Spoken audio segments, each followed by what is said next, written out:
I had imagined this day 100 times, the light through the windows, the centerpieces in blush and ivory, the people I loved filling every seat. What I had not imagined was this: the silence, the untouched champagne, Emily and Mika looking at the door the way you look at something you've stopped expecting to open. I looked at my hands. My nails were done in the nude gel Anthony said he preferred. My ring was catching the light. Everything was exactly as planned, except for the part where anyone showed up. My name is Kiara. I asked Google today what was the dream of every Black woman. The search results told me that Black women want freedom from racism, to be respected, to know joy, to build generational wealth, and the ability to pursue their own passions. You might wonder why I was asking Google what Black women want. The answer is simple and a little embarrassing. I have never known what I wanted. As a child, I did what others told me to do. As a young adult, I did what was expected of me. And then, for the last 3 years, I did what Anthony wanted. It took an empty banquet hall, 2 loyal friends, and a laughing emoji to finally answer the question for myself. The venue was called the Garden Room. I had picked it because of the light. Floor-to-ceiling windows, warm wood floors, little Edison bulbs strung across the ceiling like someone had bottled fireflies and arranged them artfully above the tables. The florist had done the centerpieces in blush and ivory. There was a sign at the entrance that said, "Kiara and Anthony. Our forever begins here." I sat at the head table with Emily on my left and Mika on my right. We had been sitting there for 47 minutes. "Maybe there's traffic," Emily said. "It's Sunday," Mika said. Neither of them looked at me when they said these things. They were looking at the door. I was looking at my hands. My nails were done in a soft, nude gel that Anthony had told me he preferred. My engagement ring sat on my finger the way it always did, catching the light, doing its job, looking beautiful. I had never really loved that ring. It was a little too big, a little too flashy. Anthony had picked it without asking me. "You'll love it," he had said. "Trust me." My phone buzzed. I looked down. It was Anthony. The text was 3 words and 1 emoji, just a joke with a smiling emoji. I read it twice.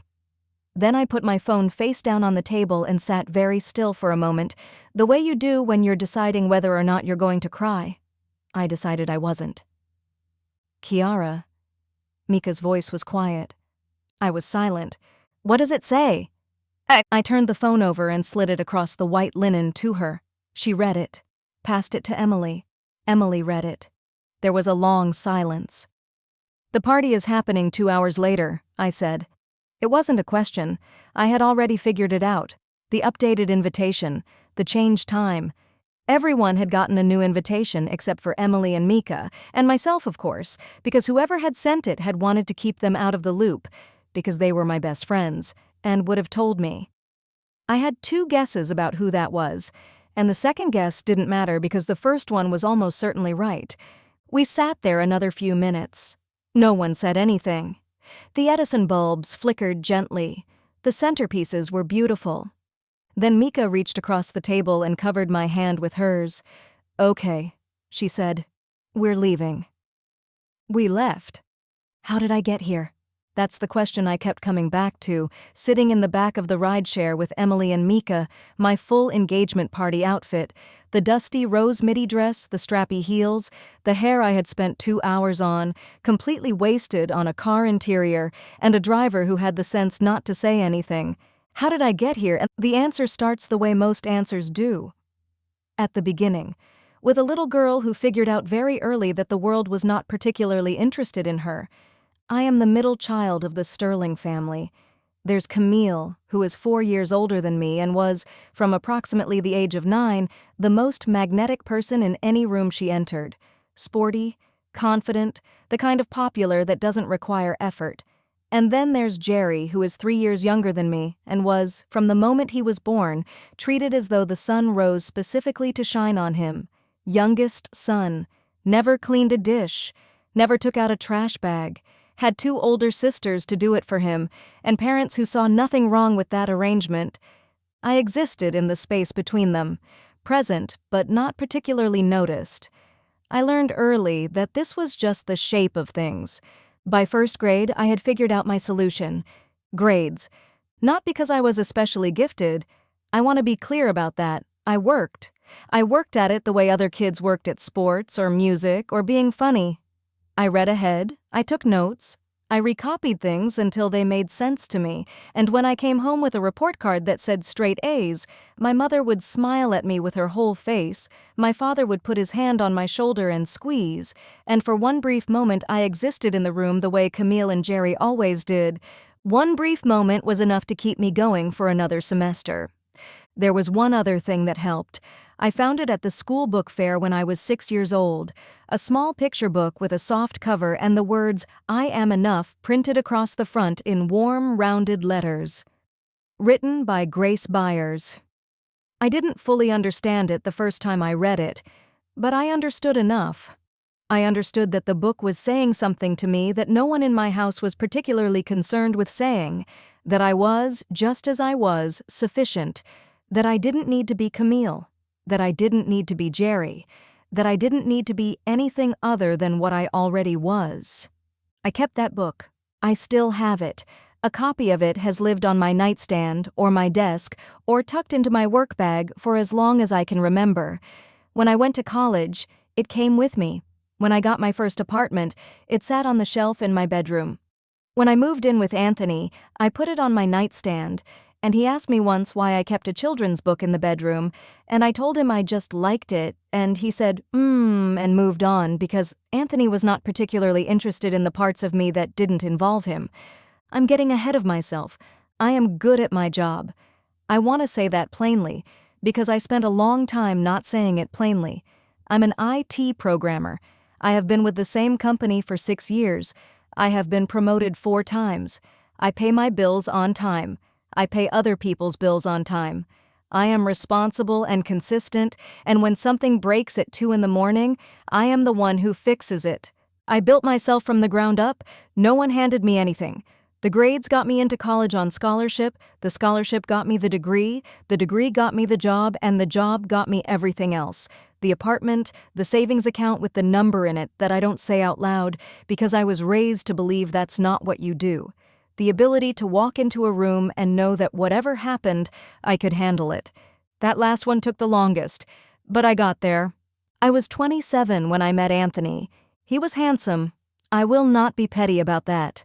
Anthony Reeves was handsome in a specific and distracting way. Good jawline, easy smile, the kind of man who seems, when he's talking to you, as if you are the most interesting person he has ever encountered. He had a good job. He was funny. He was, in those first weeks, relentlessly attentive in a way that I had not experienced before and did not know how to resist. He noticed me. That's the honest version. That's the version I had to sit with later in the quiet after everything. He noticed me, and I had spent 27 years wanting to be noticed, and the combination was immediate and complete. I was smitten before I had enough information to make a reasonable decision. The thing about Anthony was that the humor was always there. That's important to understand. It wasn't something that appeared later. It was baked in from the beginning. He was the kind of man who found things funny that other people found only mildly amusing. Office pranks, little jokes, sending fake texts to friends pretending to be someone else. He thought this was a gift. He thought it was charm. And for a long time I thought so too, because he was charming, and charm is very good at making you see what it wants you to see. He proposed 14 months after we started dating. I said yes. 3 months later, we moved in together. And then, very slowly, almost imperceptibly, things began to change. The business trips started in year 2. 1 a month at first, then 2, then occasionally 3. He was vague about the details in a way that I had been taught, by years of being low maintenance and not wanting to seem difficult, to accept without pressing too hard. "You know how it is," he would say. "Just client stuff." And I would nod, because I did know how it was. I was in tech. I understood demanding schedules. But there is a difference between a demanding schedule and a disappearing act. He became distant in the way that certain people become distant. Not dramatically, not obviously, but in accumulations. The conversations got shorter. The questions he asked me about my day became more perfunctory. He stopped laughing at my jokes, which was particularly strange because I am, privately, quite funny. He was present in the apartment in the way furniture is present. Occupying space. Not really there. I told myself I was imagining it. I have a tendency to do this, to talk myself out of my own observations. Old habit. The middle child, invisible by default, learns early that her perception of things is probably wrong, or at least not worth making a fuss over. I kept going to work. I kept getting promoted. I kept paying the bills. In March, I went to Aruba with Emily and Mika. We have been friends since college. Emily is steady and pragmatic, the kind of person who books the flights 4 months in advance and makes the group itinerary in a shared document. Mika is warmer, louder, the one who finds the best restaurant and convinces everyone it's worth the wait. Between the two of them, I am the quiet center, the one who observes, the one who, when she finally says something, means it. The trip was 4 days. I needed it more than I had realized. There is something about standing in warm water with your friends on either side of you, the Caribbean sun doing its work, that cuts through the noise in your head and reminds you of who you are when no one is requiring anything from you. I came home on a Sunday evening. Anthony wasn't there, which was not unusual. He had mentioned something about watching the game at Marcus's place. I took my suitcase to the bedroom, changed out of my travel clothes, and went into the bathroom to wash my face. And I stopped. Something was off. I looked at my side of the sink. My jasmine perfume, a rollerball I had ordered from a small shop in Paris and could not easily replace, was in a slightly different position than I left it. Not dramatically different, just enough. And the lotion. The one I had found at a market in Kyoto last year, the one in the small pale green container with the Japanese lettering I couldn't read but which smelled exactly right. It was angled differently. I stood there for a moment. I thought I could be wrong, and then I thought I'm not. When Anthony came home, I asked him about it casually, the way you do when you already know the answer but want to see what the other person will say. Did anything happen while I was gone? He looked at me with that easy, comfortable expression he always had. Like what? I don't know. I just feel like some things have been moved around. He tilted his head. What things? My perfume. My lotion. On my side of the sink. He laughed. A small laugh, the kind that says you're being a little much.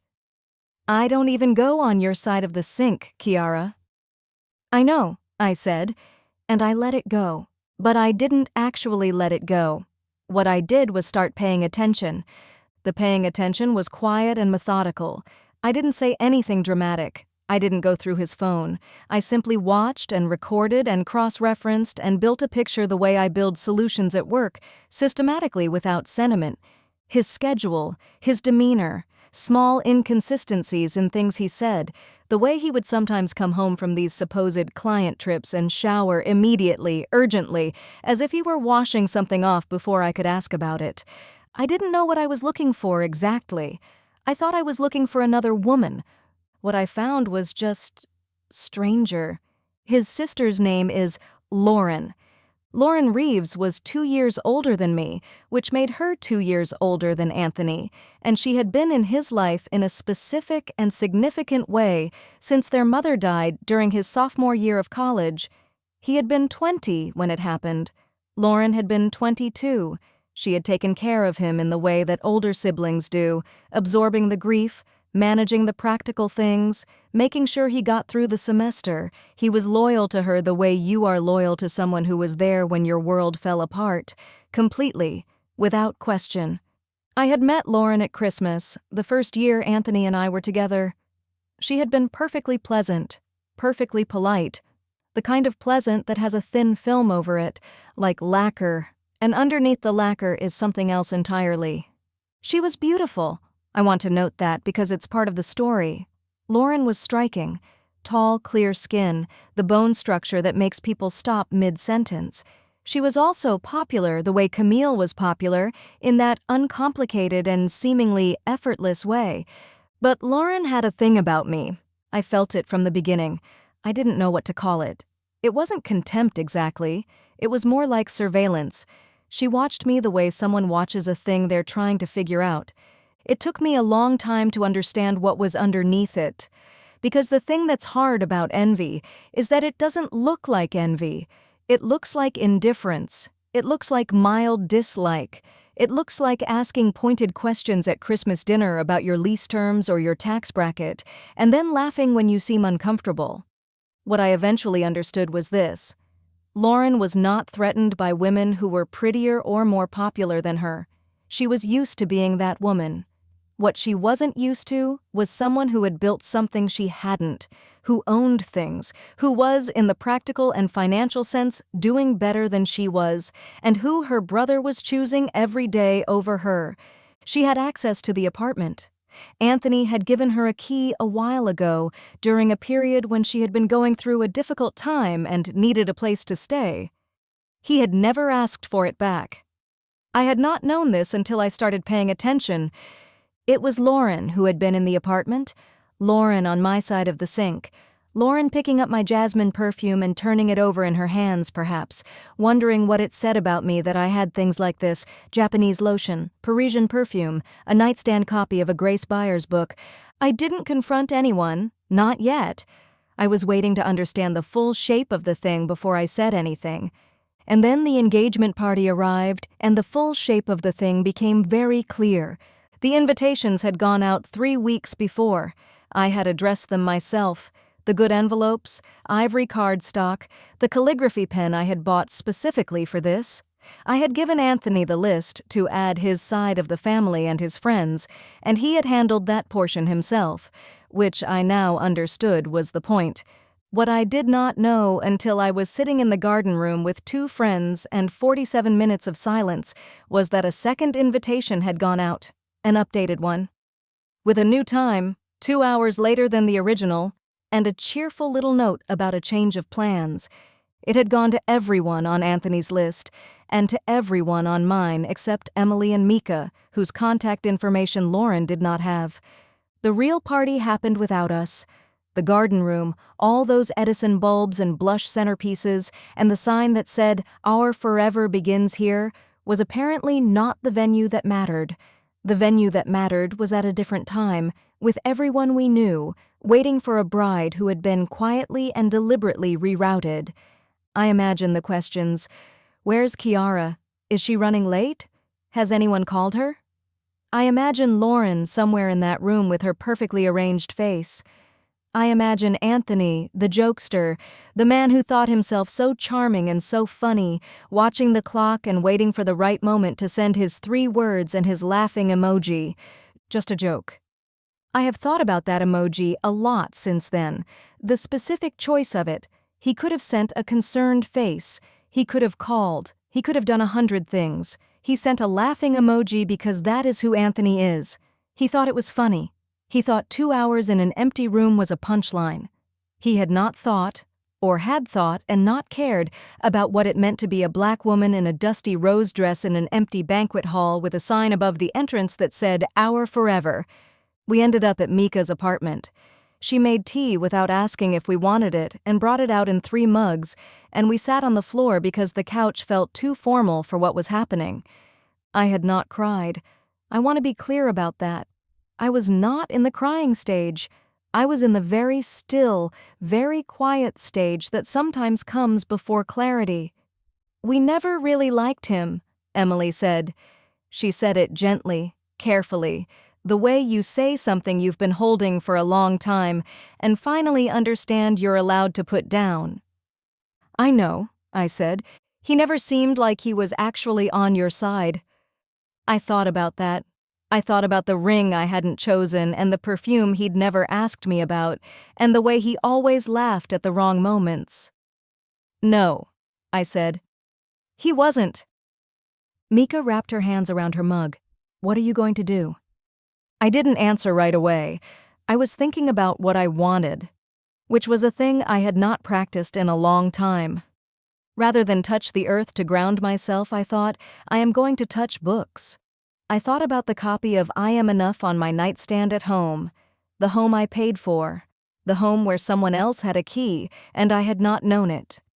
The home where I had convinced myself, month by month, that my perceptions were probably wrong and that asking for what I needed was probably too much.